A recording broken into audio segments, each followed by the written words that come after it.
Law 38. Think as you like, but behave like others. Judgment. If you make a show of going against the times, flaunting your unconventional ideas and unorthodox ways, people will think that you only want attention and that you look down upon them. They will find a way to punish you for making them feel inferior. It is far safer to blend in and nurture the common touch. Share your originality only with tolerant friends and those who are sure to appreciate your uniqueness. Transgression of the law. Around the year 478 BC, the city of Sparta sent an expedition to Persia, led by the young Spartan nobleman Pausanias. The city-states of Greece had recently fought off a mighty invasion from Persia, and now Pausanias, along with allied ships from Athens, had orders to punish the invaders and win back the islands and coastal towns that the Persians had occupied. Both the Athenians and the Spartans had great respect for Pausanias. He had proven himself as a fearless warrior with a flair for the dramatic. With amazing speed, Pausanias and his troops took Cyprus, then moved on to the mainland of Asia Minor known as the Hellespont and captured Byzantium, modern-day Istanbul. Now, master of part of the Persian Empire, Pausanias began to show signs of behavior that went beyond his normal flamboyance. He appeared in public wearing pomade in his hair and flowing Persian robes and accompanied by a bodyguard of Egyptians. He held lavish banquets in which he sat in the Persian manner and demanded to be entertained. He stopped seeing his old friends, entered into communication with the Persian king Xerxes, and all in all affected the style and manner of a Persian dictator. Clearly power and success had gone to Pausanias' head. His army, Athenians and Spartans alike, at first thought this is a passing fancy. He had always been a bit exaggerated in his gestures, but when he flaunted his disdain for the Greek's simple way of life and insulted the common Greek soldier, they began to feel he had gone too far. Although there was no concrete evidence for this, rumor spread that he had gone over to the other side, and that he dreamed of becoming a kind of Greek Xerxes. To quell the possibility of mutiny, the Spartans relieved Pausanias of his command and called him home. Pausanias, however, continued to dress in the Persian style, even in Sparta. After a few months, he independently hired a trireme and returned to the Hellespont, telling his compatriots he was going to continue the fight against the Persians. Actually, however, he had different plans: to make himself ruler of all Greece with the aid of Xerxes himself. The Spartans declared him a public enemy and sent a ship to capture him. Pausanias surrendered, certain that he could clear himself of the charges of treason. It did come out during the trial that during his reign as commander he had offended his fellow Greeks time and again, erecting monuments, for instance, in his own name, rather than those of the cities whose troops had fought alongside him, as was the custom. Yet Pausanias proved right. Despite the evidence of his numerous contacts with the enemy, the Spartans refused to imprison a man of such noble birth and let him go. Now thinking himself untouchable, Pausanias hired a messenger to take a letter to Xerxes, but the messenger instead took the letter to the Spartan authorities. These men wanted to find out more, so they had the messenger arrange to meet Pausanias in a temple where they could hide and listen behind a partition. What Pausanias said shocked them.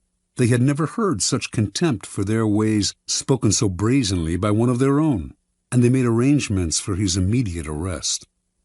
On his way home from the temple, Pausanias got word of what had happened. He ran to another temple to hide, but the authorities followed him there and placed sentries all around.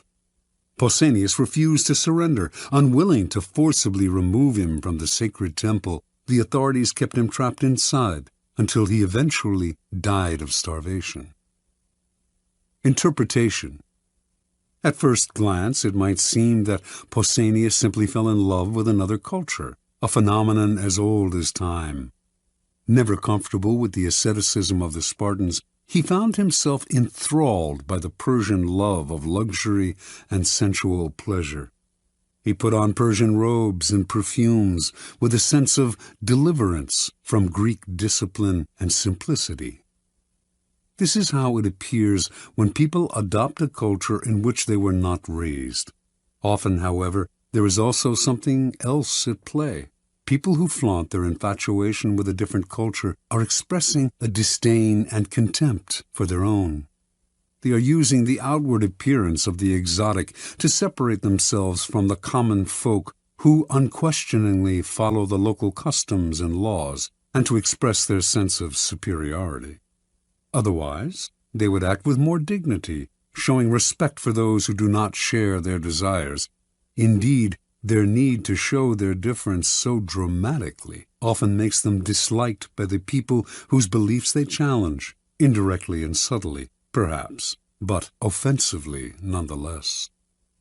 Cultures have norms that reflect centuries of shared beliefs and ideals. Do not expect to scoff at such things with impunity. You will be punished somehow, even if just through isolation, a position of real powerlessness. Many of us, like Pausanias, feel the siren call of the exotic, the foreign. Measure and moderate this desire. Flaunting your pleasure in alien ways of thinking and acting will reveal a different motive to demonstrate your superiority over your fellows. Keys to power. Wise and clever people learn early on that they can display conventional behavior and mouth conventional ideas without having to believe in them. The power these people gain from blending in is that of being left alone to have the thoughts they want to have, and to express them to the people they want to express them to, without suffering isolation or ostracism. Once they have established themselves in a position of power, they can try to convince a wider circle of the correctness of their ideas, perhaps working indirectly. Make a show of blending in, even going so far as to be the most zealous advocate of the prevailing orthodoxy. If you stick to conventional appearances in public, few will believe you think differently in private. Do not be so foolish as to imagine that in our own time the old orthodoxies are gone.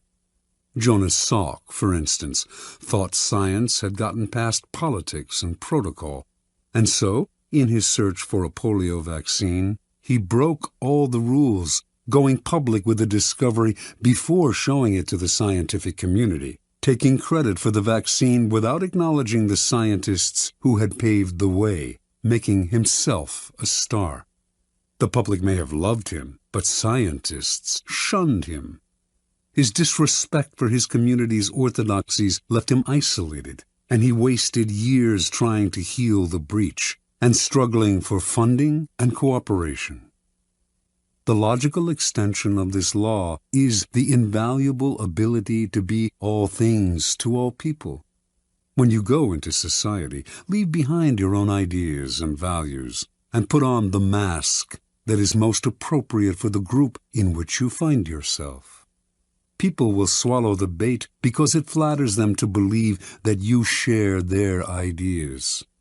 They will not take you as a hypocrite if you are careful, for how can they accuse you of hypocrisy if you do not let them know exactly what you stand for?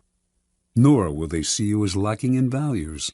Of course you have values, the values you share with them while in their company.